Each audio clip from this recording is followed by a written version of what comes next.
Hey there. Welcome back, or welcome for the first time, to a corner of the internet where we don't rush the past. We unfold it, slowly, like the pages of a forgotten book warmed by candlelight. Tonight, we're stepping back into a world that barely left footprints behind, but left behind enough whispers to still be heard, if you know how to listen. So before we begin, take a second. Dim the lights. Maybe turn on a fan, something soft, like wind slipping through an old wooden door. Get comfortable, but not too comfortable. This is the kind of story you lean into, not away from. And hey, tell me where you're watching from. What time is it for you? Because somewhere right now it's midnight, and someone else is listening in the dark, just like you. Let's begin. When people imagine the Middle Ages, their minds tend to wander toward ironclad knights, stone castles, or maybe a jester tumbling in some flickering torchlight. But none of that has much to do with the truth we're here to tell tonight. Our story isn't about kings or coronations. It's about survival. Not glorious cinematic survival, but quiet survival. The kind that doesn't make headlines or ballads. The kind where waking up the next morning is a small, sacred victory. Because when winter came for medieval peasants, it didn't knock, it clawed. It bled through the walls and it stayed. Long after the fires died out. Close your eyes for a moment and picture it. You are standing in a clearing surrounded by endless woods, naked tree limbs groaning in the wind like bones in mourning. Above you, a heavy sky, thick with clouds the color of old wool. Beneath your feet, frozen earth, brittle, unforgiving. And ahead, a squat little structure leaning slightly to one side, as if the cold had bent it in prayer. That's your home. Not a house. A home, yes, but not a place of comfort. The walls are made from wattle and daub, sticks, mud, and straw crammed together with hope. They leak, they breathe. Not life, cold. There's no chimney, just a hole in the roof where smoke curls out like a dying sigh. The inside smells of ash, livestock, and damp wool. Light is a rare guest here. And warmth? Warmth is a story your grandmother used to tell. The floor is dirt, the air is smoke, and every surface, if it isn't already damp and will be soon. At the center, a hearth. Not elegant, not cheerful, just a fire, stubborn and small, doing the work of the sun with the strength of a dying candle. The moment you step away from it, cold takes your place. And so you don't step far. Nights are the worst.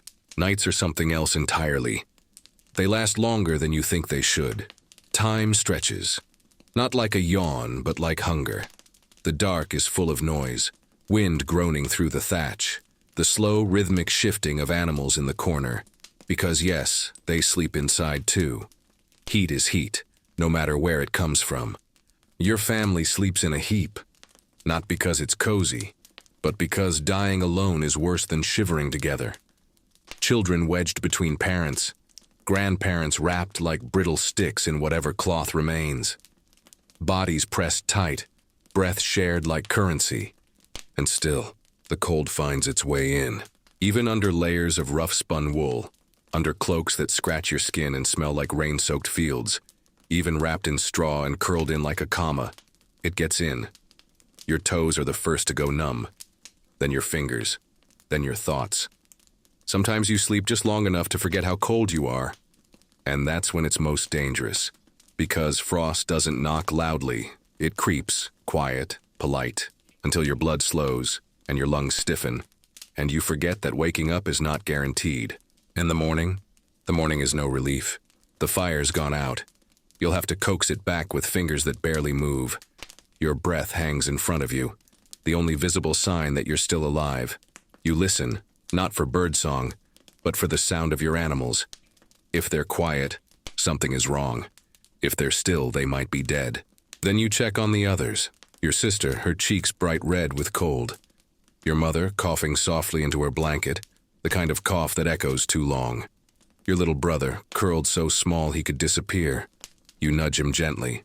If he stirs, that's a victory. If not, don't think about it yet. You move because not moving is dangerous. You stir the ashes, you add twigs, you blow, your lips crack, your hands tremble. But slowly, a flicker, a glow.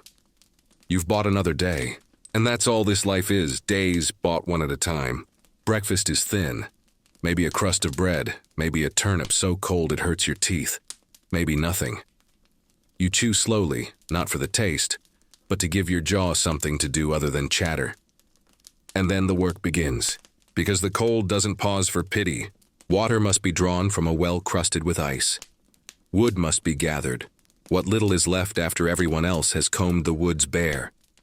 You walk miles sometimes, dragging back branches that snap in your hands. Every step aches. Every breath stings. And still you do it. Because if you don't, the fire dies. And if the fire dies, so do you. Children work too. There's no age at which you're too young to be cold. Some carry kindling, others tend to the animals. The cow might be dry. The chickens may have frozen in the night. You'll find out soon enough. And through it all, there's a silence. Not peace. Just the absence of noise, because even the birds know better. This isn't a life you survive through strength. It's one you survive through stubbornness, through ritual, through memory, through superstition. You hang herbs above the door. You whisper prayers when the wind howls too loud. You trace the sign of the cross on your chest, not because you expect salvation, but because it's something to do with your hands. And when the sun finally begins to fade, not that it shone much to begin with, you do it all again. The fire, the huddling, the quiet prayers in the dark. And sometimes someone doesn't wake up, and there are no funerals, just holes in the frozen earth and silence. But still, you keep going, because what else is there?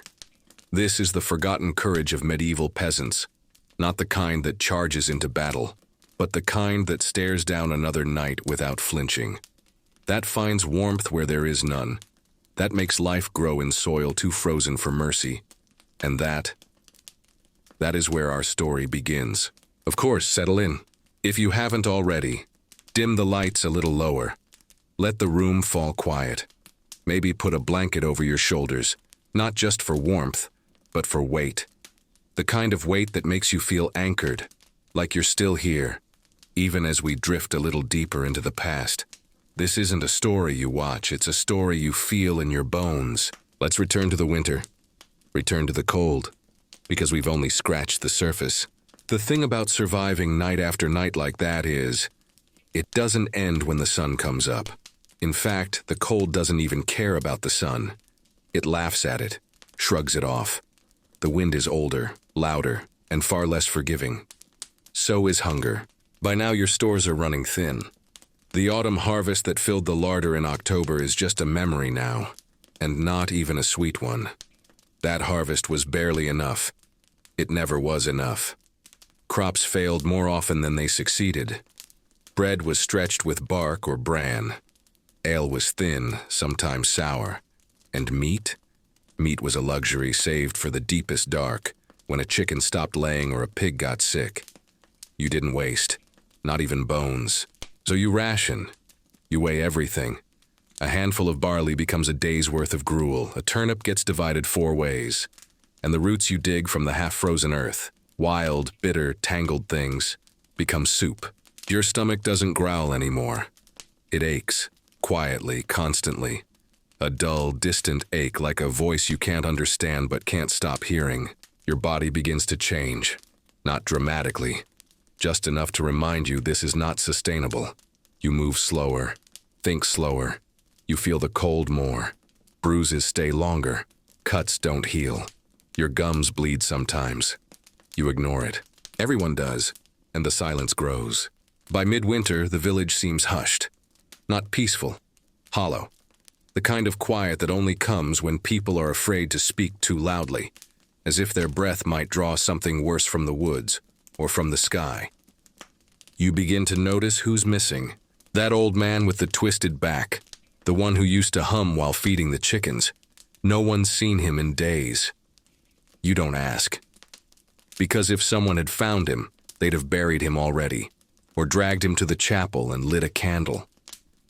And if they haven't, maybe it's better not to know. Your friend's little sister, the one with the cough, hasn't been at the well lately. You hope she's warm. You hope she's alive.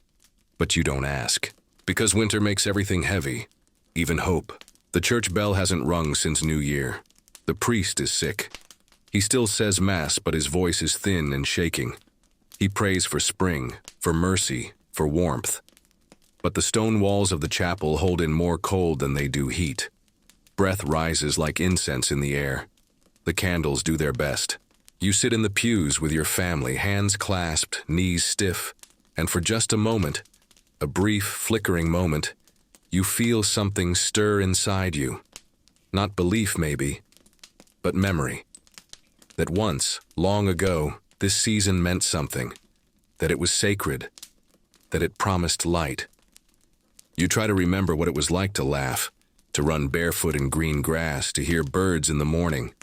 It feels like a dream someone else had, a lifetime ago. But there is one place in the village that feels alive. The tavern. It's not warm, not really. But it's warmer. It smells of smoke and old ale and sweat, and when people gather there, something shifts. The silence lifts. The cold lingers. It always does, but the edges of it soften. Stories are told here. Not important ones. Not about lords or kings or distant wars, just stories. About a man who swore he saw a white fox with glowing eyes. About a woman who once sang a song so sweet it made the snow melt around her. Lies, mostly, but comforting ones. People laugh here, quietly, like they're afraid the cold might hear. A musician plays a stringed instrument with 2 broken strings, and no one complains. Because music, even broken music, is better than the wind. A girl claps her hands too fast and gets scolded for it. But even that scolding carries something warm, familiar, human. And for a little while you forget. You forget how thin your shoes are, how sharp the air feels when you breathe it, how your hands have cracked so badly they bleed without permission. You forget until you leave, because the cold is waiting for you outside, like it always is, patient, unchanging. And when you step back into the night, it greets you like an old friend who never left. Back at home, the fire is low again. You feed it what you have. Dried twigs, a bit of bark, a piece of broken furniture no one uses anymore. You wonder briefly what happens when you run out of wood entirely, and you try not to answer that question. Your mother wraps your baby sister tighter. Her lips are blue, but she's breathing. For now, that's enough. And so you return to the ritual. You lay down. You huddle close. You wrap yourself in the same 3 layers you wore yesterday and the day before and the day before that. You listen to the wind claw at the roof like it wants in. You hear the pigs rustling nearby. You feel your brother's bony elbow jab your ribs as he turns over in his sleep. You close your eyes and pray to wake up. 'Cause that's what survival means here. Not fighting, not triumphing, just enduring. Holding on one day longer than the cold does. And if you make it to spring, well, that's a different kind of story. But winter's not done yet, not by a long shot. And neither are we. Take a breath. Let it out slow. Feel the hush settle around you. We're going deeper tonight. Not just into history, but into the silence between the years. That silence where so many stories were buried, without ever being told. So if you haven't already, dim the lights until your screen feels like a lantern in a cave. Let the fan hum. Let your room go still. This next part, it's heavy, but not loud. It's a whisper, a memory. You ready? Let's go back to that village. That small cluster of huts curled against the side of the forest like a wounded animal in winter. Let's walk, slowly, down the frozen path, past shuttered doors and frostbitten trees. The smoke that curls from rooftops isn't cheerful. It's thin, desperate. A sign that someone somewhere still has wood to burn. But not for long. It's late January now. The deepest part of winter. The food is almost gone. What remains is hard, sour, mold-spotted. You scrape it clean and eat it anyway because there's nothing else. Children chew leather straps to keep their mouths busy. Women boil bones for the 3rd, 4th, 5th time, hoping the water remembers some trace of flavor, some whisper of fat. And it's here, in this fragile, hollow place, that hunger changes shape. It stops being a feeling and becomes a presence. You wake with it beside you. You carry it like a weight. It gnaws at your thoughts. It replaces your dreams with strange things. Wild things. You dream of bread the size of a wagon wheel. You dream of apples that drip like honey. You wake up biting the inside of your cheek. And then you start seeing things. Not hallucinations, not yet. But close. A glimmer in the trees that wasn't there. A scent on the wind. Roasted meat, you're sure of it. But when you turn, nothing. Just snow and smoke and silence. The mind begins to drift. People start talking less. They conserve their energy. Even anger takes effort, even grief. There's a quiet kind of madness that creeps in with starvation. It makes people cold to each other, not just to the air. You watch neighbors pass each other without a word. You see your uncle slap your cousin's hand away from a crust of barley bread and stare him down like a stranger. You don't blame him. You understand. Because hunger makes strangers of everyone. Sometimes it even makes monsters. There are stories, not told by the fire, but whispered in corners away from children's ears. Stories of what happens when food runs out completely. The darkest kind of stories. The kind you hope are lies. But they're not. You know they're not. You've heard too many old names spoken with too much silence behind them. Cannibalism isn't a word anyone uses here. But you feel it. In the air. In the way people look at the old, the weak, the quiet. The way some families suddenly seem to have more meat than they should. The way a mother might cry while feeding her child something she won't taste herself. You don't accuse, you don't ask, because survival makes saints of no one. And in the middle of all this, you still have to work. That's the part people forget. Starving peasants didn't lie in bed all day waiting for spring. They labored, weak, frostbitten, half-blind with hunger. They still woke before dawn and hauled water, broke ice, patched walls, gathered brush. The church had its dues. The Lord had his rents. The world kept asking, even as it took everything. And still you answered. Even now, your hands are raw, blistered. Your breath steams like a horse's in the air. You're hacking at frozen soil with a rusted tool, searching for roots you already know are gone. The cold bites through your sleeves, but you don't stop. You can't stop. There is no pause button in the past, only motion, or death. A neighbor collapses in the field beside you. No cry, no drama, just a slow fall, like a tree that's finally run out of reasons to stand. People gather, but no one rushes. They've seen it before. You've seen it before. You turn away before the breath leaves her. It's easier that way. By the time the sun dips low, a dull, distant disk behind clouds, your muscles are screaming. Your stomach is hollow. And your heart? It's learned to beat quiet so it doesn't wake the grief inside. You go home, if it can be called that. Your hut smells like smoke and damp rot. One of the chickens didn't make it. Your father found it stiff, eyes glazed. You don't waste time. You pluck it, gut it, boil it. The water will feed 6 people. The meat barely feeds 2, but no one complains. That night, your sister says she can't feel her toes.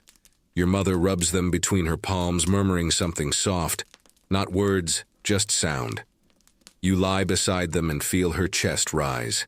Shallow, slow. You count the breaths like prayers. And then you hear it. Not a sound, a stillness. It's snowing. Not hard. Just enough to hush the world. The kind of snow that makes even pain feel holy for a second. The flakes drift down through the broken roof beams, melting on your skin. You close your eyes. And for a moment, just one, it's beautiful. Even here, even now. And that's the thing people don't understand about these winters. They weren't just suffering. They were existence in all its brutal, impossible beauty. They were proof that even the smallest life, even yours, burns bright enough to fight the dark. Tomorrow the cold will return. The hunger will deepen. Someone else may not wake. But tonight, you're still breathing. And that's everything. Take a breath. Let it out slow. Feel the hush settle around you.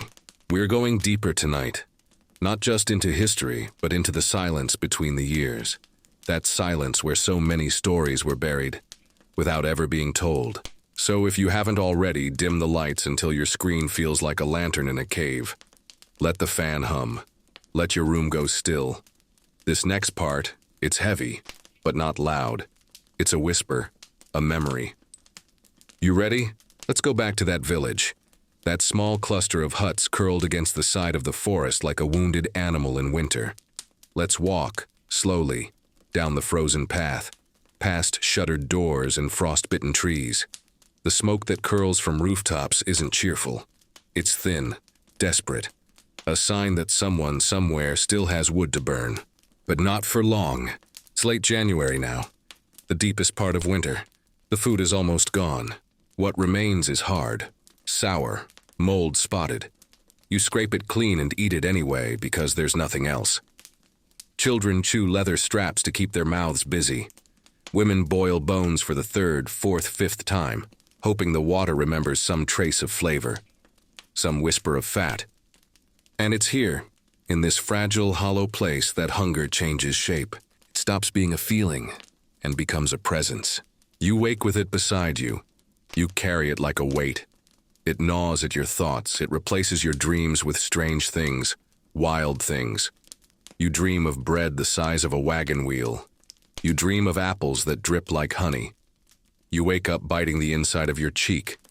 And then you start seeing things. Not hallucinations, not yet. But close. A glimmer in the trees that wasn't there. A scent on the wind. Roasted meat, you're sure of it. But when you turn, nothing. Just snow and smoke and silence. The mind begins to drift. People start talking less. They conserve their energy. Even anger takes effort, even grief. There's a quiet kind of madness that creeps in with starvation. It makes people cold to each other, not just to the air.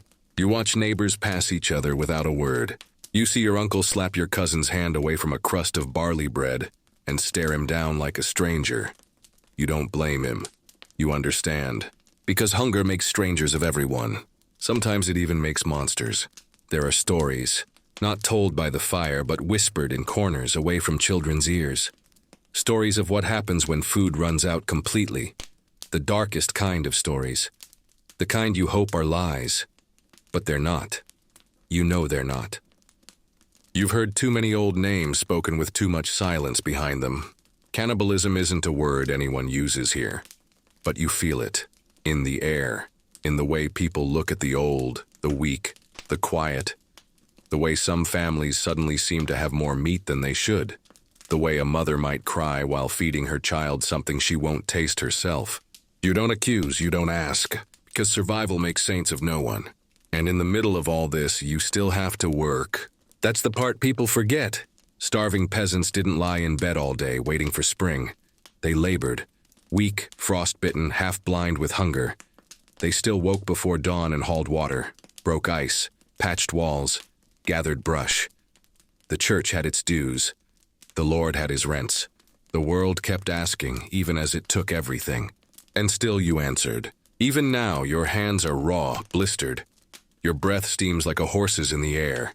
You're hacking at frozen soil with a rusted tool, searching for roots you already know are gone.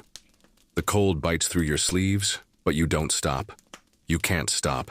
There is no pause button in the past, only motion, or death. A neighbor collapses in the field beside you. No cry, no drama, just a slow fall, like a tree that's finally run out of reasons to stand. People gather, but no one rushes. They've seen it before. You've seen it before. You turn away before the breath leaves her. It's easier that way. By the time the sun dips low, a dull, distant disk behind clouds, your muscles are screaming. Your stomach is hollow. And your heart? It's learned to beat quiet so it doesn't wake the grief inside. You go home, if it can be called that. Your hut smells like smoke and damp rot. One of the chickens didn't make it. Your father found it stiff, eyes glazed. You don't waste time. You pluck it, gut it, boil it. The water will feed 6 people. The meat barely feeds 2, but no one complains. That night, your sister says she can't feel her toes. Your mother rubs them between her palms, murmuring something soft. Not words, just sound. You lie beside them and feel her chest rise. Shallow, slow. You count the breaths like prayers. And then you hear it. Not a sound, a stillness. It's snowing. Not hard. just enough to hush the world. The kind of snow that makes even pain feel holy for a second. The flakes drift down through the broken roof beams, melting on your skin. You close your eyes, and for a moment, just one, it's beautiful. Even here, even now. And that's the thing people don't understand about these winters. They weren't just suffering. They were existence in all its brutal, impossible beauty. They were proof that even the smallest life, even yours, burns bright enough to fight the dark. Tomorrow the cold will return. The hunger will deepen. Someone else may not wake. But tonight, you're still breathing. And that's everything. Glad you're still here. Let the world fall away for a while. Breathe in slow, hold it, now let it go. If you're under a blanket, pull it tighter. If the room's gone quiet, don't break it. These stories aren't loud. They don't shout. They murmur. They ache. And they linger. Tonight we pick up where the silence left off. With breath, with snow. With a child staring up through a hole in the roof as winter's dust settles on their cheeks like starlight. Cold. Gentle. Unforgiving. And beneath that roof, something has changed. It's not dramatic. There's no scream, no thunder, just a stillness that wasn't there yesterday. Your sister's breath didn't come back. No one says it, not at first. The fire is too low, the air too brittle. But you feel it. A mother's hand that won't move. A shape under the blanket that doesn't stir. Your father stands up too quickly, knocking over the bucket of ash by the hearth. And still, no one speaks. Because what is there to say? Another child. Gone. To cold, to hunger, to the long quiet that waits at the edge of every night. Your mother doesn't cry. She sits. Just sits. Her hands in her lap, her mouth slightly open. Like a statue someone forgot to finish. Grief is a strange thing in winter. It doesn't roar. It freezes. It calcifies. Mourning isn't loud here. It's heavy. It hangs from the ceiling. It soaks into the floor. Later, you'll carry your sister's body to the chapel, not because you have to, but because there's nowhere else. The ground is too hard to bury. The priest will wrap her in old cloth. He'll whisper something low, and then she'll rest with the others, in the cold. You'll walk home through falling snow, not feeling your legs, and the world will just go on, because it has to. The animals still need feeding. The last of the grain still needs counting. The thatch on the roof is starting to leak. There's no time to collapse. Not here. Not now. And so, like so many before you, you begin to move again. One foot, then another. You sweep the floor. You carry water. You braid rope from old fibers. You scrape ice from the door so it will open properly. You do all these things with hands that don't feel like yours. Because survival in winter isn't about strength. It's about numbness. It's about choosing motion over madness. And that's when something strange happens. Something human. Your neighbor, the one who barely spoke a word last week, comes by with a hunk of bread. Not much. A day old. A little mold on one corner. But bread. Real bread. He doesn't say why. He just hands it over, nods, and walks away. Gift. A lifeline. Or maybe just a gesture to say, I see you, I still see you. And that matters more than the food. Because sometimes in the darkest moments, what you need most is not warmth, but witness. Someone to share the weight. A few days pass, then a few more. The wind changes. Not by much, it still bites. But something in its howl softens. A bird's call breaks through one morning. A real one. Not imagined. A low, tired trill. But a sound that doesn't belong to winter. And for the first time in weeks, someone smiles. Not big, not for long, but enough. It's the child from 2 huts down, the one who lost her brother last month. Her teeth are missing in front and her cheeks are hollow. But when she sees the bird land on the fence post, her mouth lifts. And you realize something, even here in this hard frozen world, something ancient still flickers. Wonder. It hasn't been crushed completely, not yet.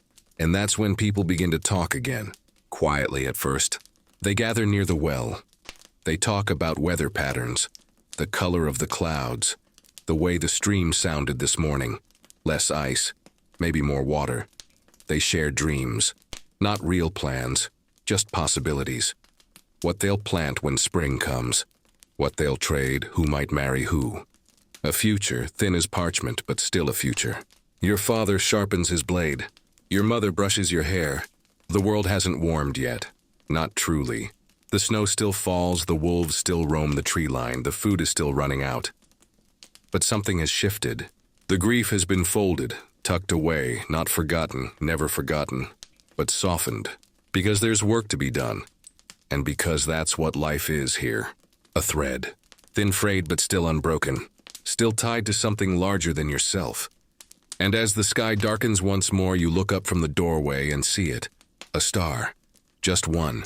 Pale. Almost lost in the haze, but real. Your breath curls in front of you. You close your eyes, and for the first time in a long time, you let yourself imagine waking up to green. But not yet. There's still more winter to walk through, and we're not finished. Not yet. Good, you came back. That means something. It means you're still here, still listening, still carrying the weight with us. This story we're weaving together. It isn't just about the cold. It's about what survives inside it, what flickers when everything else fades. So get settled again. Let the quiet settle on your shoulders like a cloak. Feel the hush between your breaths. Let the world outside go dim. And in that dimness, walk with me. Tonight we step further into the freeze. Not just into the lives of those who endured it, but into the marrow of what it meant to exist in a world that gave no guarantees. No shelter. No second chances. The year is 1316. The snow didn't stop that spring. It just kept falling, soft at first, then wet, then endless. Crops were supposed to break through the soil by May. They didn't. Instead, fields turned to swamps. Seeds rotted in the ground. Rivers burst their banks. And the sky, a sheet of pewter. Day after day, gray, sullen, unmoving. What do you call a spring that never comes? That year, peasants across Europe started calling it the hunger. The Great Famine would last 2 years, maybe 3. No one really knows because when people starve, they stop keeping records. They stop writing. They stop speaking. They just fade. But we remember the echoes. This is one of them. You wake in a house that no longer smells of fire. The wood ran out last week. There's nothing left to burn but furniture, and that's already been fed to the hearth, one piece at a time. First the stool, then the ladder, then your sister's cradle, which no one had the heart to keep anyway. Your mother burns the last of the candle wax to warm a pot of water. No broth, just water. She says it's soup, and you pretend to believe her. Outside, the village is quieter than it should be. No bells, no dogs barking. Even the crows have stopped coming. Nothing left to scavenge. Nothing left to steal. The trees look like bones. The sky, like wool soaked in ash. You see your reflection in the water bucket. Cheekbones too sharp, eyes too wide, lips cracked from thirst and wind. You look older than your father did at your age, and you're only 12. There's a knock at the door. Not a loud one, just 3 soft taps. Your father opens it, and you see a man standing there, if man still applies. His clothes hang like they've given up. His hands shake. He holds out something in his palm. Moss. Wet, bitter moss. He found it in the woods, near the place where the deer used to gather. He says it might be edible. He doesn't know. He ate some. He's still standing. He offers it to you like it's a crown. You take it, chew slowly, and you don't die, which that day is a kind of miracle. You go with him the next morning, you and 2 others. Not to hunt, and there's nothing left to hunt, but to search for anything. Bark you haven't stripped yet. Hollow trees where rainwater might have gathered. Mushrooms, though you've learned the hard way to be cautious there. And sometimes, you find things you wish you hadn't. Like the man sitting under the tree, leaning back as if asleep, except he isn't. And he hasn't been for days. You take his boots. You don't speak about it. This is not cruelty, it's survival. But still, the guilt sits heavy. Later at the chapel, the priest speaks of penance, of sin, of trials sent from God. You look around the room, at the hollow eyes, the blue fingers, the mothers clinging to bundles that no longer breathe. And you wonder, what kind of God does this? Then you feel the thought rise in your chest like a scream, but you swallow it. You always swallow it, because to question too loudly is to risk everything, not just your soul, but your place, your right to the thin crust of bread passed down the line. your space near the fire when the sun goes. In a world built on suffering, silence becomes a kind of currency. So you go quiet. You always go quiet. And yet in that silence, there's a sound. Faint, human, a lullaby. Your neighbor, the old woman who lost her legs to frostbite, is humming, rocking something in her arms that isn't there. Singing words you don't know in a voice so soft it barely touches the air. And somehow it breaks you. Not because it's sad, but because it's beautiful. Even here, even now, even in this thin, cruel world, beauty survives. Not often, not for long, but enough to matter. You leave the chapel with that tune still in your head.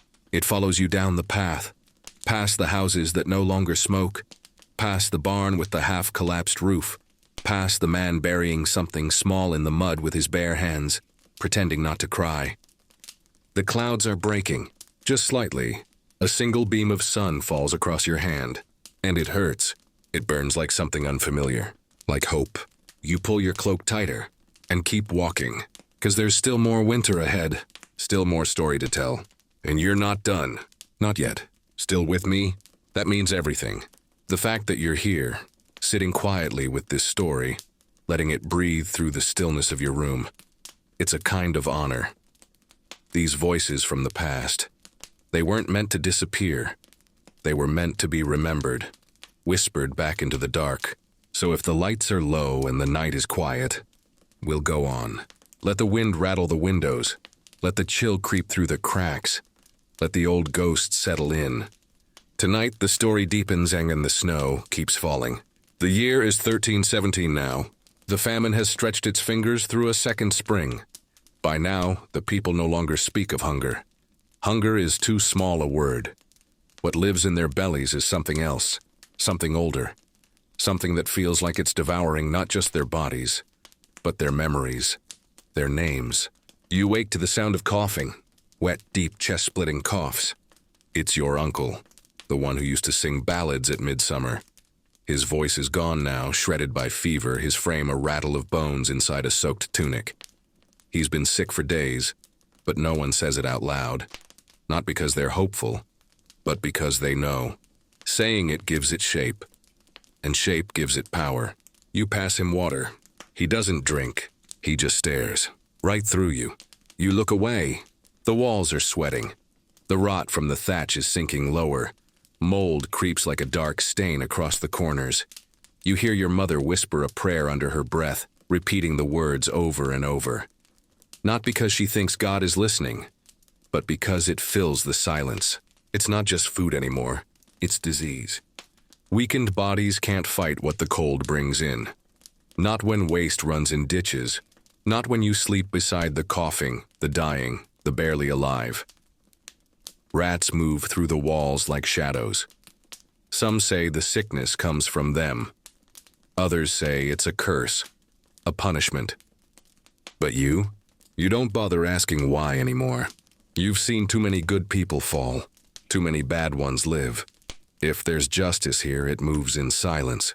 That night, you sit by the fire on what's left of it, holding a scrap of cloth soaked in herbs. You press it to your uncle's forehead. He mumbles something, a name maybe, or just a sound from before the pain. His eyes are full of water, not from crying, from fever, a sheen of heat in a world gone cold.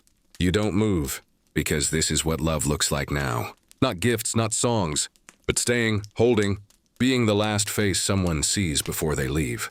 And when he does, when his chest rises one last time and doesn't fall again, you don't scream, you don't sob, you just breathe out, long, slow, and whisper his name. No one comes for the body. You carry him yourself, dragging a sled of broken boards through slush and frozen mud. The priest's hands are blistered. He says nothing. He's buried too many.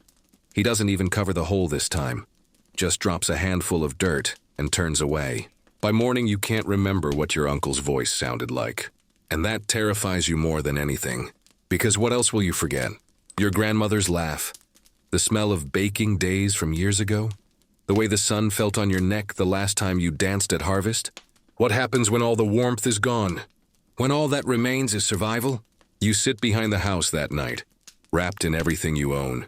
watching frost form on your breath, and you think about leaving, really leaving, walking away into the woods toward another village, a city maybe, someplace with food, someplace where you're not just waiting to die, but your legs don't move. Because who would care for your sister if you left? Who would help your mother carry the water? And what if you got there wherever there is, and it was worse? So you stay? Because sometimes staying is the bravest thing you can do. The days grow longer, but not warmer. Rain falls in slow, cold sheets. Mud replaces snow. Your boots dissolve in it. Your hands are always wet. Your dreams are strange now, full of forests and teeth and faces that don't belong to anyone. And then, one morning you hear it, a sound you almost don't recognize. Laughter. High, bright, real. You run outside and see a boy standing in the road with a stick, chasing a chicken. A real one, half-plucked, probably stolen, wild with panic, but alive. And for a second, the whole world feels unreal. The way the sunlight hits the puddles, the green just starting to edge up through the muck. The smell, not of rot, but of earth. Living, waking, warm earth. People gather. They don't speak. They just watch the boy chase the bird. It's ridiculous. It's perfect. It's hope. And you smile. Not because anything is fixed, not because the hunger is gone, but because you remember, for one stolen moment, what joy feels like. And in a world like this, that's everything. But the cold hasn't left completely. It never really does. There's more to come, and more to survive. But for tonight, you go back inside. You sit close to the fire, and you let yourself believe, not in miracles, not in salvation, but in small, stubborn warmths that refuse to die. Because neither have you. Not yet. You came back again, still holding the thread with us, still breathing in this quiet, still world, still walking through the smoke and ash and memory. That matters. These aren't just stories anymore. They're footprints, left behind in the snow, barely visible, unless someone looks close enough. So take one last breath, let it out slow. Adjust your blanket. Lean a little closer. Because part 7 isn't about what they lost. It's about what they fought to keep. By late summer of 1317, something began to shift. Not much, not enough to celebrate, but enough to make people pause, to lift their heads. The rain slowed. The air warmed slightly. Crops that had rotted in the fields last year tried again. Weeds choked some of them, yes, but others rose. Fragile stalks of rye, wilted barley. Nothing like the harvests of old, but still green, still growing. People didn't call it hope, not yet. They called it luck, or maybe mercy, but they didn't trust it. How could they, after what they'd seen?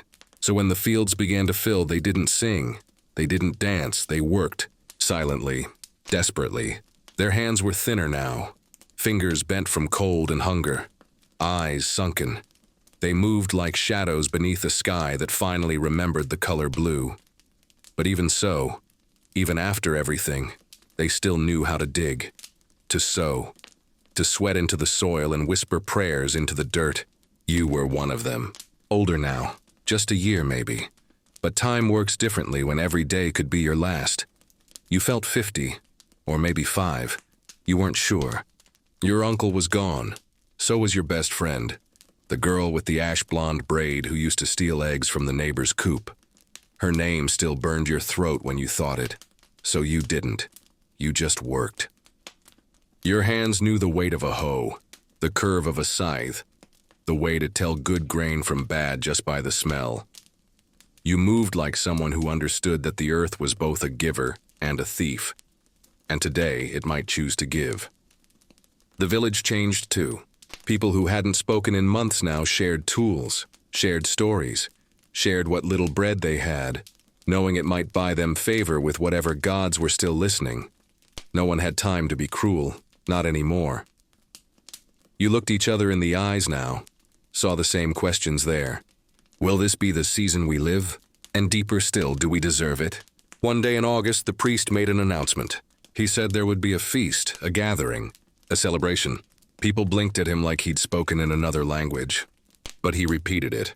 There would be stew, music, even a roast if the butcher's promise held. Not because the famine was over, but because somehow they weren't. And that, he said, was worth marking. You helped your mother prepare. You brought water from the stream, ground herbs into dust, even managed to catch 2 frogs, which she turned into a kind of soup that didn't taste terrible. You sewed your sister's dress where it had torn. She smiled when she saw it. Not a wide smile, just a twitch at the corners. But that was enough. The feast was held at the edge of the fields, near the old oak where people used to hang ribbons for midsummer blessings. The tree was nearly bare now, but someone had strung bits of dyed cloth through its branches. Reds, blues, faded golds. They fluttered in the wind like forgotten prayers. You sat with your neighbors. A boy handed you a piece of bread, real bread, warm, with a crust. You didn't ask where it came from, you just ate it slowly, like it might vanish if you blinked too long. Then someone began to sing. It was the blacksmith's wife. Her voice was thin but steady. A tune from before, something old. You'd heard it once years ago when your father was still alive. He used to hum it while sharpening tools. Others joined in, hesitant at first, then louder. Voices layered on voices, cracked and off-key and beautiful. You closed your eyes, and for a second, you remembered. Not the pain, not the hunger, but the before. The world with color, with laughter, with mornings that didn't feel like battles, and it broke something in you. You didn't cry. There were no tears left, but your hands shook as you reached out, found your sister's fingers and held them tight. That night, as the fire burned low and the stars emerged, clear for the first time in months, someone passed around a bottle of elderberry wine. Bitter, fermented. It tasted like courage. The priest raised a cup and said a blessing. Not the kind about heaven, not about saints or angels, just 4 words whispered into the dark. Let us remain human. That was all. And somehow, it was enough. You went home with ash in your hair and music in your ears. You slept without dreaming. And when you woke, it was morning. Neither had you. Real morning, bright, cold, but kind. You rose, put on your boots and stepped back into the fields because the world hadn't ended. Not yet, and you're still here. Not rushing, not skipping ahead, just walking with me. Slowly, carefully, like these memories are sacred. Because they are, and maybe that's what this story has always been about. Not just survival, but witnessing. The act of standing still even when everything else is falling. The act of listening to the silence and hearing the truth inside it. So take a deep breath. Let it wrap around you like wool. Because we're going back in. The year is 1318. The worst of the famine is over. Or so they say. But in the village, no one trusts over. Over is a lie the sky tells before the next storm rolls in. Yes, there's more food now, but it's not abundance, it's just enough. Enough to eat once, maybe twice a day. Enough to keep the bones from poking too hard through the skin. Enough to remember what strength felt like, but not quite enough to feel it again. But something has changed. Not the world, the people. They've become quiet warriors, each one marked, scarred, but not defeated. You see it in the way they move, not hurried, but deliberate. Every task, a ritual. Every choice, one step away from ruin or relief. When your mother turns the soil, her hands move like they're sculpting survival from clay. When your neighbor sharpens his scythe, he does it with the focus of a man sharpening memory. And you've learned to listen. To the creak of the barn door before a storm. To the tone of the wind through the trees, whether it hums or howls. To the way your sister's breathing shifts when she's too tired to admit it. Strange. After everything, you've become part of this land. It no longer feels like a place you live in. It feels like something that's growing inside you. But nature doesn't forget its power so easily. That spring, a sickness begins to stir. Not the violent, bone-breaking kind that burns bright and fast. No, this one is slower, creepier. It whispers into the lungs and stays there, low, steady, waiting. You hear the coughing first. One house, then another. Children with glassy eyes. Old men who can no longer rise from the straw. They call it the breath stealer. And this time it doesn't matter if your belly is full. This one takes the strong too. You spend your days helping where you can. Carrying water, soaking rags, praying, not with words but with actions. Cleaning wounds, holding hands. You've become someone else. Not the frightened child from 2 winters ago. but something quieter, tougher. Someone who knows that mercy isn't soft, it's brutal. It's standing beside someone who's dying and not turning away. One night, you're called to the home of the old midwife, the woman who delivered half the village, including you. Her lips are cracked. Her eyes sink deep in their sockets. She smiles when she sees you, not out of joy, but gratitude. "I'm glad it's you," she whispers. You sit beside her all night. You tell her about the chickens, about how your sister's hair has grown long again. You recite a prayer she once taught you, though the words feel strange in your mouth now, old and foreign, like a song from a dream. She dies just before dawn. You close her eyes, and for a moment the silence feels unbearable. But then you hear it, a bird, a single sharp note cutting through the morning fog. Life, always insisting on itself. You step outside and feel the sun on your face, pale, soft, but real. You don't cry. You just breathe. And in that breath, there is everything. Time goes on. Some recover, some don't. The village changes again. Not from disaster, but from remembering. Because now everyone has buried someone. Everyone has touched death. And somehow that's drawn them closer. You see it in the little things. A boy leaves firewood on your doorstep without a word. A girl whose brother is sick helps you carry your baskets. The butcher gives your mother a cut of meat, even though you can't afford it. He says it's a mistake, but you both know it's not. They don't say we're lucky. They say we're still here. And in this world, that's the same thing. By midsummer, the sickness fades. Not because it's cured, but because it's moved on. Like a wolf growing bored of its prey. And the village exhales not with relief, but with weariness. Because they know better now. There's always something next. Flood, fire, war. They don't say it out loud, but you feel it in the way they save a little extra grain. The way they sharpen tools even when they don't need them. The way no one throws food away, not ever.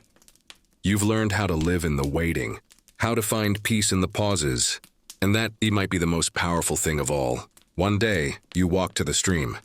The sky is clear. The air smells of lavender and smoke.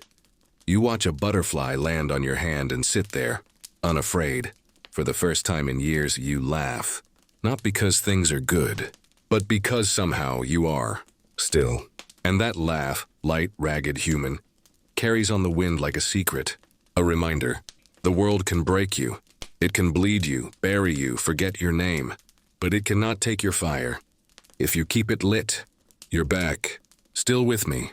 Still following the thread through this worn-out tapestry. And maybe that says something about you, doesn't it? That you're not just watching history. You're feeling it, as a fact, but as a pulse. So lean in a little closer, breathe quieter. Let the darkness settle around you like old wool. Because tonight, we go deeper. It's the year 1320, and the sky has begun to turn. Not with famine, not with sickness, not yet. This is something older, slower. It starts with a whisper. A rumor in the wind, passed from cart to cart, whispered between traders on muddy roads. They say there's unrest in the cities, in the monasteries, even in the courts of kings, that the nobles are raising taxes again, that the church is watching more closely, that the lords want more grain, more bodies, more silence. And for the first time, people begin to wonder, what if we said no? You don't speak it aloud, not in the open. But in the huts and fields by firelight, the thoughts begin to take shape. You feel it in the way your mother pauses before handing over a portion of the harvest to the reeve. In how the village elder spits when the priest mentions indulgences. The way your cousin sharpens his knife, just a little longer than necessary. This scene is the quiet beginning of resistance. Not a rebellion. Not yet. But something stirring. Because after hunger, after death, after watching everything be taken from you, sometimes all that's left is your name, and even that they want to own. You've learned to survive winter. You've learned to bury your dead, but now you begin to learn something new. How to say enough. And the world does not take kindly to that word. It starts with a stranger, a man in a faded cloak passing through with a wagon of salt and copper cups. His eyes are sharp, too sharp. He speaks Latin with a northern accent and he asks too many questions. How much wheat do you grow here? How many men live in the village? Do you hold mass every Sunday? You feel it, that chill up your spine. No fear, not exactly, but the sense of being seen. Like a wolf has stepped into the pasture wearing a shepherd's smile. 3 days later, he's gone. But something stays behind. An unease, a watching. Soon after, a new tithe is demanded. Not just grain now, but wool, chickens, salted meat. The village protests quietly, humbly. They plead hardship, loss. And the reply is simple. God helps those who obey. You're in the square when the reeve posts the notice. You see how your neighbor reads it, jaw clenched. How your friend's father swears under his breath. How your sister grips your hand, just a little too tight. Later that night, someone pulls down the notice. Burns it. No one admits to it. But everyone sees the smoke. This is how it begins. Not with battles, not with banners, but with refusal. A month later, soldiers come. Not many, just a handful. Enough to make a point. They arrive with polished boots and cold smiles. Their armor shines. Their horses leave deep scars in the village earth. They ask questions, demand names, speak of loyalty. And when no one answers, not clearly, not quickly enough, they make an example. You're there when it happens. The blacksmith's son, only 17. They say he was stealing, that he insulted the steward. He didn't. But that isn't the point. You hear the blow before you see it. The crack of wood on bone. The gasp. The silence that follows. He doesn't scream. He just folds. Like the village itself, quiet, kneeling. That night your mother weeps. Not loud, not dramatic. Just quietly, over the turnips she's peeling. Your father doesn't speak, just sits sharpening a blade. And outside, the stars look colder than you've ever seen them. You lie awake, listening to your own heartbeat. And you realize something. You're not scared of death anymore. You're scared of obedience. Of becoming so used to being broken that you forget what standing feels like. The next morning, the soldiers are gone. But something new has taken their place. A kind of heaviness. A coiled breath no one releases. And a question planted deep in your ribs. How long can we live like this? In the days that follow, you move through the fields as if the ground itself has changed. It hasn't, but you have. You notice the way people speak in glances now. The way the priest's sermons sound more like warnings than blessings. The way every kindness feels laced with caution, just in case someone's listening. And through it all, you hold on to a strange, quiet certainty. Something is coming. Not tomorrow. Not next week. But soon. You feel it in the crows that circle the fields. In the way the sun disappears a little earlier each night. In the whispers that grow sharper, angrier, braver. You feel it in your bones. The same bones that once shivered through winter. That dug graves and boiled roots and learned to keep breathing through the darkest hours. Now those bones are humming. They remember what it means to endure. But more importantly, they're learning what it means to resist. And that changes everything. You came back, still listening, still breathing with the story. That means something. 'Cause by now you know this isn't just history. It's memory. Etched into the dirt, etched into the blood. And when you lean in close enough, you can almost hear it. The echo of lives so ordinary, so quiet. They were nearly forgotten, but not by us. So settle in. Let the hum of your fan mimic the wind outside a thatched roof. Let the shadows around your room stretch a little longer. And listen, because this next part, this is where the stillness begins to break. The year is 1321. In the south, whispers spread like frost across a morning field. They call it heresy. They call it madness. They call it rebellion.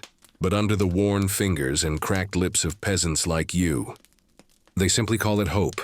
It begins with a man, not a warrior, not a noble, not a priest. A plowman, tall, thin, with eyes that have seen too much sky. He comes to your village with no sword, no coin, no power, only stories. And stories, it turns out, are more dangerous than weapons. He speaks of a world where land belongs to those who till it, where no child goes hungry while bishops dine on lamb, where God listens to the poor before the proud. He doesn't shout, he whispers. And that whisper moves like smoke through dry timber. At first, people scoff, quietly, politely, but they still listen, because deep down, they've felt the truth of it, in their blisters, in their empty cupboards, in their quiet, unseen strength. You see him once, the plowman. He's speaking to a group outside the tavern, his voice barely louder than the wind. A man is not less holy because his boots are muddy, he says. And for a moment, it feels like the world stops turning. That night, your uncle speaks more boldly than he has in years. Your aunt begins to stash salt under the floorboards, just in case. Even the reeve lowers his eyes when he passes the church. This isn't revolution. Not yet. But it feels like something is loosening. Like a door you thought was nailed shut has begun to creak. And then, one morning, a boy vanishes. He was 17, quiet, kind. They say he went north to join others like the plowman. They say he carried only bread and a prayer. A week later, a stranger brings back his hat. No words, no details. Just the blood dried into the brim. The village falls quiet again. But it's a different kind of silence now. Not the silence of fear. The silence of choice. Everyone's thinking the same thing. Is it worth it? Dying, yes, but not just dying. Dying for an idea. Dying for something no one can hold. No one can eat. No one can bury. You wonder too. As you watch your mother mend socks in the firelight, her fingers shaking more than they used to. As your father winces while lifting a sack of grain, his back bent too long, too often. Would you give everything for a world you might never see? Could you? The next season brings drought, not as cruel as the famine before, but enough to thin the barley, enough to make every cup of water feel like a decision. And still, the Lord demands his share. You watch as the steward's men arrive on horseback, faces blank, ledgers ready. They don't look at you. They don't need to. To them, you're not people. You're numbers. Wheat, eggs, backs to break, mouths to silence. That night, something cracks. It starts with your neighbor, the baker. A quiet woman, widowed. She refuses. Not loudly, not with fury. Just a simple, steady no. They beat her. Not badly, not fatally. But enough to send a message. And enough to light a fuse. You see it in the eyes of the village boys the next morning. No more wide-eyed obedience, no more shrugging. Something colder now. Sharper. Like they're carrying flint in their chests, waiting for the right strike. You try to work to forget. But the world doesn't let you. The stories return, louder now, of entire villages refusing tithes, of peasants meeting in forests under moonlight, of a priest defrocked for preaching barefoot in the market square, saying Christ was born in a stable and walked beside the poor, not the princes. And it's not just men anymore. Women are speaking. Mothers, daughters. One says, "My child died with an empty stomach. What more can they take?" And no one has an answer. You begin to dream strange dreams, of fields that stretch into fire, of kings dressed in rags, of 1,000 hands reaching toward a sky that finally answers. You wake sweating, but not afraid, because somewhere in your chest, just beneath the fear, beneath the hunger, something else has started to bloom. Not anger, not quite, but clarity. You realize? They've ruled not through strength, but through habit, and habit only lasts as long as no one questions it. One spark, that's all it takes. And deep down, you know, that spark is coming. You're here, still breathing in the dark with me. Still listening to the wind echo through a world built of mud, fire, and memory. There's something sacred in that. So if you're watching this with your hood up or your blanket wrapped tight, good. If the room is quiet, even better. Let it be, because now the hush isn't just stillness. It's waiting for what comes next. The year is 1322, and silence is becoming a stranger to the villages. Not because people are shouting. They aren't. Not yet. But because something is changing in the way they don't speak. You hear it in the pauses. In how a farmer now looks over his shoulder before mentioning the steward. In the way children stop playing when a stranger enters the road. In how the priest's sermons have grown shorter, safer. Like even he knows the soil beneath his pulpit has turned against him. No one says it aloud, but it's there. Thick in the air like smoke that never lifts. Fear, yes, but also calculation. Because after everything the people have endured, the frost, the rot, the hunger, the deaths that passed with barely a prayer, they've begun to see something most dangerous of all, that the world doesn't have to be this way. And once you see that, you can never unsee it. It begins small, as these things always do. A tax collector disappears. Just gone, horse found tethered near the woods, ledger missing. No one asks questions. Then a shipment of grain bound for the castle goes missing in the marshes. The local lord steward sends 3 men to investigate. Only 2 return, and they don't return whole. One walks with a limp now. The other doesn't speak at all. but they bring back a message, carved into the back of a broken shield. We are not your harvest. It spreads, not through proclamations or banners or battles, but through bread shared in silence, through songs sung in unfamiliar rhythms, through glances between strangers that linger just a second too long. The rebellion, if you can call it that, still has no name, no face, just a feeling, like a tide beneath the earth, rising. In your village, the elders grow restless. They meet often now behind shuttered windows, their voices low. You catch snatches of words as you pass. If they come again, we'll have to choose. We can't survive another year like this. Your father has begun to sharpen every tool twice. Not just the scythes, the knives, the hooks. He doesn't say why. He doesn't need to. And your mother has taken to packing things, little things, in a bundle under the floorboards. Salt, bread, a flask of oil, a rosary. You ask her if she's expecting something. She looks at you with eyes too tired for lies. Not expecting, she whispers. Preparing. Then one dusk, the kind of dusk that bleeds like ink across the fields, it happens. A man is brought through the village in chains. He's bloodied, broken, half-marched, half-dragged behind a horse. The soldiers spit at him, call him a traitor, a thief, a killer. But no one's listening to them, 'cause someone recognizes him. The plowman. His face is swollen, but the eyes are still burning. They make a show of it. Tie him to the old cartwheel at the center of the village. Say he's to be taken to the city for judgment. But everyone knows what that means. He'll never see sunrise. You're there when they throw water on him to keep him awake. There when he lifts his chin and despite everything smiles. And you feel something twist inside you. Something old and wordless and aching. Because in that moment he doesn't look broken. He looks free. That night, the fire in the village square burns longer than usual. No one dances. No one sings. But they all come. Not to defy the soldiers. Not yet. But to look, to see, to remember. You catch the eye of your neighbor's daughter, the quiet one who never speaks above a whisper. She nods toward the plowman. And then to you. No words pass between you, but you both understand. The line has been drawn, not with swords, not with decrees, but with witnessing. You've seen too much now to stay silent. Too much pain, too much cruelty disguised as order, too much grace in the face of power. In the days that follow, something begins to crack. Not loudly, but deeply. The steward arrives 2 days later, demanding grain. He gets only half. He threatens. He curses, and the villagers say nothing. But no one hands over the rest. He leaves fuming. And this time, no soldiers come.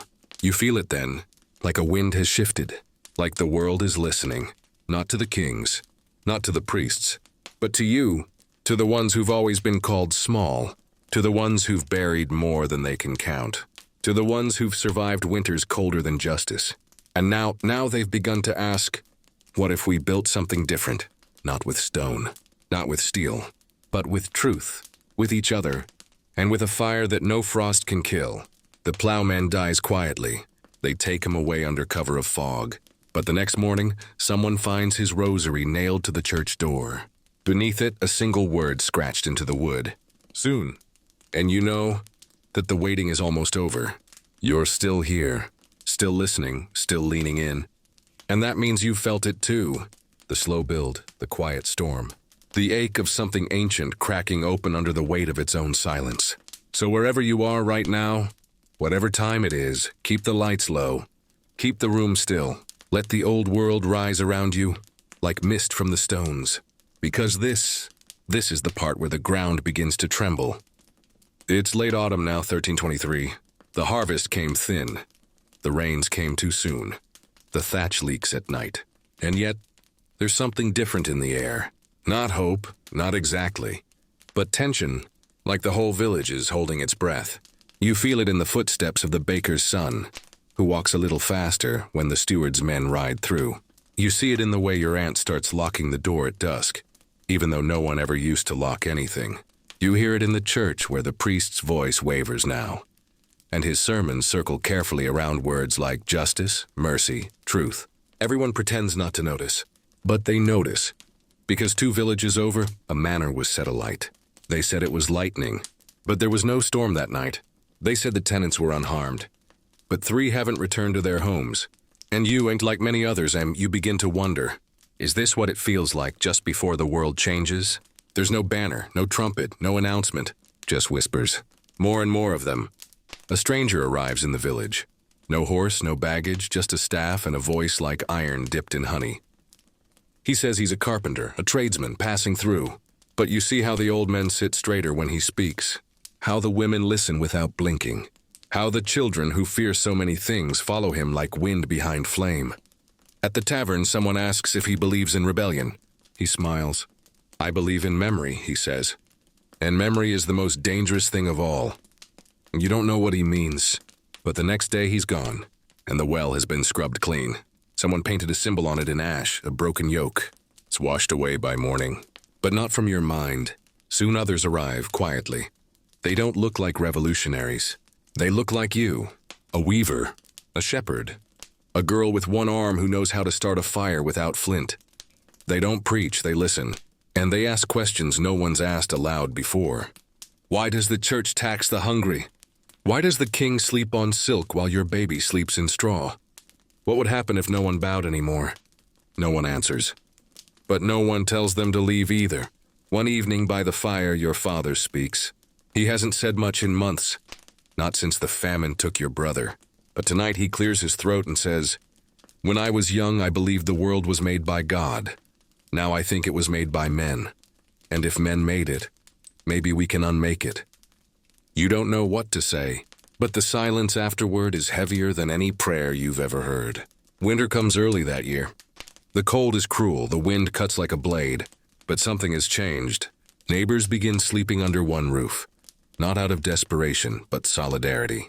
Bread is shared before it goes stale. Children take turns keeping the fire lit. Even the dogs seem to bark less, like they too are waiting for something to arrive. And one night it does, a message, carved into a slab of bark, nailed to the side of the church. No signature, no seal, just 5 words burned into the grain. When the bells ring, rise. That's it. No time, no place, no plan, but somehow everyone understands. The bells, not the ones in the manor tower, not the ones in the city, are bells. The ones we ring for weddings and births, for warnings, for death, and for dawn. You lie awake for nights after that, staring at the ceiling, listening. Every creak, every gust of wind against the shutters, and you wonder, is it time? And if it is, what will you do? Will you run? Will you hide? Or will you stand finally, shoulder to shoulder with the people who have nothing left to lose except the chains they were told were blessings? Spring draws closer. The snow begins to soften. The road thaws, the fields call again. But this time when you step into the earth, it feels different. Like you're not planting just for hunger. You're planting for something else. For a future that still has no face. Only a sound. A low hum beneath the world. A heartbeat of the forgotten growing louder every day. And you realize, this isn't just the story of revolt. It's the story of return. Of reclaiming what was taken. Not just land, not just bread, but dignity. The kind that cannot be taxed. The kind that does not bow. And so you wait. You work, you listen. And you keep one ear turned to the wind. Ready for the moment it carries the sound that will change everything. The bells. 'Cause when they ring, it will no longer be a story whispered. It will be a song shouted in fire. And the old world will finally listen. You're still with me. Still in the dark, where the quiet wraps around your shoulders like an old cloak. Still breathing in the spaces between words. The places history forgets to remember. So take a breath. Let the silence settle. Because what's coming next was never written in the books. It begins not with fire, but with frost. The spring that was supposed to come early doesn't. The buds sleep longer. The streams run colder. The sheep birth too soon and too few survive. And once again, hunger stirs in the bellies of the poor. But this time, something is different. The hunger doesn't hollow. It hardens. Because now the people have memory, not just of suffering, but of what they endured. And even more dangerous than a starving man is a starving man who remembers. He remembers the weight of the Lord's taxes. He remembers the steward's whip. He remembers burying his daughter in a thawed patch of mud, while the manor hosted a feast just across the field. And he remembers the message on the bark. When the bells ring, rise. So the bells wait, and the people wait. And underground, the old world begins to crack. Across the countryside, the rumors swell. A reeve beaten in daylight, his ledgers stolen and burned. A nobleman's hunting lodge found abandoned, its walls painted with soot and words. This land feeds us now. Monks traveling between abbeys begin to whisper of the fire fields, patches of farmland where peasants have taken up arms, not to conquer, but to defend. Defend their crops, defend their dead, defend the idea, fragile, flickering, that maybe, just maybe, they don't belong to anyone but themselves. And while the cities mock it as foolishness, and the lords call it treason, out here in the cold and the mud, it's called hope. One evening, under a gray and aching sky, a boy comes running down the slope toward your village, breath ragged, cheeks red with wind. He doesn't shout. He doesn't need to. He points behind him, and you hear it. Distant, carried over hill and wood and snowmelt creek. A sound, metal on metal, clear, sharp, insistent. A bell, but not yours. Someone else has rung it. Someone far enough to be safe, but close enough to be heard. It happens again 3 nights later. Another bell, another village, and then another, each one like a match struck in the dark. You watch your father pull the old axe from the wall, not to sharpen it, but to clean it. You see the blacksmith's daughter begin carving something into the handle of her rake. Not decoration, a name. Her sister's. By midsummer, the harvest is lean again, but not because of weather, because the villagers are hiding it, tucking it into cellars, packing it in moss, burying jars of barley beneath loose stones. They know a reckoning is coming, and for the first time, they believe it might be theirs. And then one morning, so quiet, so impossibly ordinary, the sky is pale blue, the air smells of cut grass, and the bell rings. Your bell, loud, close, shaking the birds from the trees. It echoes off rooftops into the woods, across the hills. There is no panic, no chaos, only movement. The baker leaves his loaves in the oven. The widow drops her broom mid-sweep. Children are gathered, candles snuffed, doors bolted. And in the square, the old priest kneels in the dirt, pressing both hands into the earth. He says nothing, but his silence speaks louder than the bell. And you feel something ancient rise in your chest. Not rage, not even defiance, but recognition. This was always going to happen, not because it was planned, not because it was deserved, but because something stolen too long must one day be returned. The first soldiers arrive by dusk, 6 of them on horseback, faces hard behind their helms. They expect fear. They find fire, not swords, not spears, but torches in windows, barrels rolled into the path, eyes, dozens of them, watching from the shadows with something far more dangerous than hate. Conviction. They leave without a word, and 2 days later the steward returns, with 40 men. This time the ground shakes under their hooves. But the people do not scatter. They stand in front of doors, beside children, hand in hand, their tools resting on their shoulders like promises. The steward laughs, calls them fools, demands the names of the traitors. No one speaks. So he points to a girl, 13, thin, barefoot. He tells the soldiers to take her. Let silence have a price, he says. And then, before they can move, a rock flies, then another, then a pitchfork, then fire. The first soldier falls, then the second. The steward screams, but the bell keeps ringing, even as blood stains the hay, even as fire reaches the barn, even as screams rip through the smoke.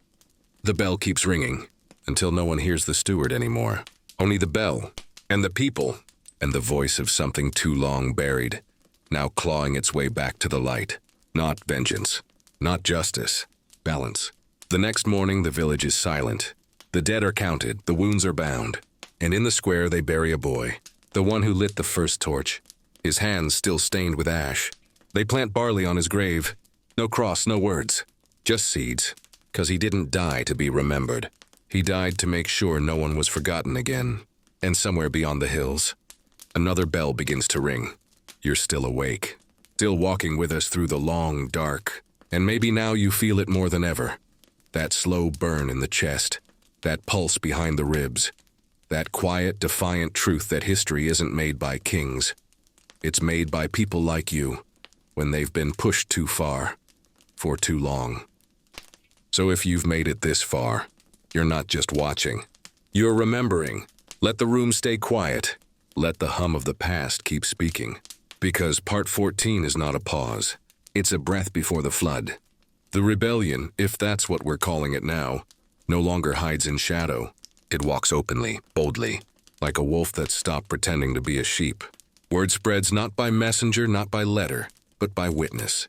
The villagers who stood against the steward, they didn't run. They stayed. They buried their dead. They tilled their fields. They raised their children. And the soldiers, they never came back. Not because they couldn't, but because they wouldn't. Because somewhere deep inside their chainmail, beneath duty and fear, they understood. This wasn't about revenge. This was about refusal. Refusal to be choked. To be taxed until empty. To be told your life exists only to lift someone else's. And like sparks from a burning cartwheel, that fire jumps from village to village.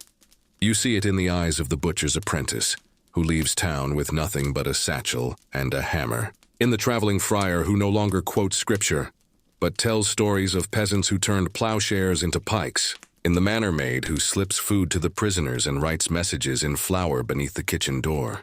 Even silence has begun to speak. By late summer, entire pockets of countryside have gone black on the maps. Territories where the crown's laws no longer echo, where the tithe barns stand empty, where the nobility send riders but never hear back. The term used by the lords is insurrection, but to those within, it feels like something older, something sacred. They call it the turning, not a war, a reckoning. The land itself choosing sides, and it does feel that way. Like the earth has grown tired of oppression. The rain falls kinder, the crops grow deeper, and for the first time in memory, the harvest fills not just the Lord's cart, but the village tables. There's laughter, there's music. And in one village during a midsummer fire dance, a woman lifts her child in the air and says, "You were born free, remember that, even when they come again." Because everyone knows they will. They always do. And they do. Not with 6 or 40 soldiers this time, but hundreds. Helms gleaming, standards flying, royal seal pressed into wax, carried by a man who has never touched dirt with his bare hands. He reads his decree from horseback. By order of His Majesty, all who have taken part in rebellion are hereby subject to the King's mercy. Lay down arms, open your stores, and no further punishment shall fall. He expects kneeling. He receives silence, until an old woman steps forward. Not tall, not strong. Her back bent by years of labor. Her hands worn thin by wool and rope. She does not curse. She does not shout. She only says, "Mercy is not yours to give." And then, from every doorway, every alley, every barn loft and wellstone, they emerge. Farmers with pitchforks, mothers with knives, children with stones. And in that moment, the soldiers hesitate, because they weren't trained for this. Not for people who don't flinch. Not for an army with no uniforms, only memory. A standoff. A breath that lasts an eternity, until the horn sounds, and the soldiers charge. This time the rebellion bleeds. Badly. Homes are burned, wells poisoned, grain trampled beneath iron boots. And the bells, those beautiful defiant bells, are shattered. One by one, the kingdom strikes not to defeat, but to erase. And for a moment, just a moment, it works. Smoke rises, bodies fall, silence returns. But it's not the silence of surrender. It's the silence of sowing, because deep in the forest, under roots and stone, hands are digging, not for gold, not for weapons, but for stories, tales of who stood, who sang, who struck the first match, and the children, the ones who watched their parents fall. They gather around the fires and they whisper, "We will ring the bells again." They don't know when, they don't know how, but the seed is already planted, and you can almost hear it growing beneath your feet. Quiet, relentless, the rhythm of a world that refuses to die. Not yet. Not when the memory still burns. You're still here, still breathing in the dust of forgotten centuries, still listening for the heartbeat beneath the silence. And now we've reached the end. But this isn't the kind of ending that ties itself in a ribbon. Not the sort that history books wrap up in neat little paragraphs. This ending is a scar, faint but deep. A wound that healed but never quite stopped aching. The peasant revolts would not last. The bells, once so defiant, would fall silent again, crushed under stone, buried beneath laws. Their echoes traded for treaties, for taxes, for something the crown could once again control. And those who had dared to rise, they paid the price. Some were hanged, others exiled. Many simply vanished, not by force but by time, faded back into the soil they once dared to protect. But the memory did not die. It lived in lullabies, sung low by grandmothers in smoky cottages. It whispered through hedgerows and danced along the edges of myths. You'd hear it in the name of a hill, in the sudden hush of a tavern, in the odd way an old man stared into the fire, like he was waiting for something lost to return. And in certain villages, the bells were never truly gone. Some say they were hidden. Others say they were reforged, not as metal but as will, passed from hand to hand, generation to generation, not to be wrung in rage, but in remembrance, a reminder that once the nameless stood, not to conquer, not to rule, but to be heard. And maybe that's what this whole story was really about. Not victory, not rebellion, but voice, the quiet, unbreakable belief that even the lowest among us carries the right to say, I am here, and I will not be silent. So if this story moved you, if you felt the cold, the hunger, the fire in their bones, then carry that feeling with you tonight. Not as sorrow, but as a thread. Because you, sitting there in the glow of a screen, you are the future memory of this moment. You get to decide what echoes. So if you'd like to keep walking with us through stories like this, go ahead and subscribe. But only if something real sparked inside you tonight. Leave a comment. Let me know where you're listening from, what time it is, or how this story landed in your heart. And if you can, dim the lights. Turn off the world. Let the quiet hold you for just a moment longer. Because even though the bells may be gone, you heard them tonight. And somewhere deep down, they're still ringing. Good night.